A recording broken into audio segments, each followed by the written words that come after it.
So I've reshaped the handle. The handle is in proportion relative to the length of the blade.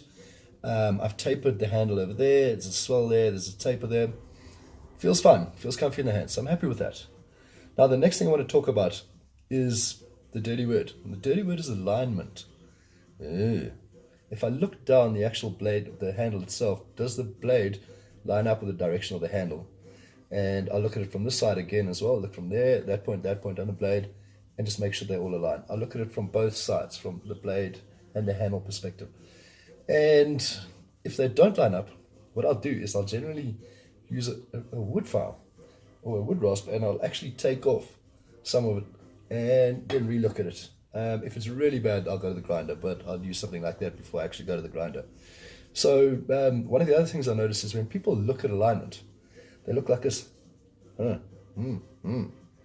Use two eyes. You got two eyes. Two eyes are better than one. Trust me on this. Just look with two eyes. It's much easier. Okay, so there's that.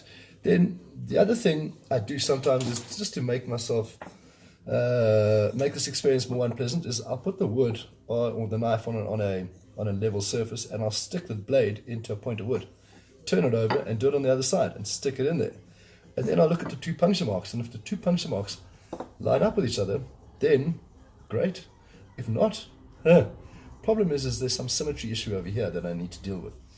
Now, all of this means nothing if we don't get one thing right in the first place, and that is when you fit the bolster.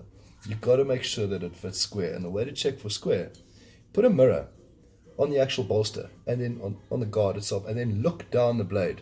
And if the reflection of the blade in the mirror is running straight, then you know it's fine. If there's a bit of a bend, then your guard isn't fitted square. If your guard isn't fitted square, you're going to have a whole lot of problems when you try and get this blade to align with the actual handle itself. So what I would recommend, this is what I would do. If you have that problem where your guard isn't square, this is what you do. You go to the fridge, you have a beer, you lie on the couch, and you think about getting back to it tomorrow. Because don't even think about trying to figure it out now.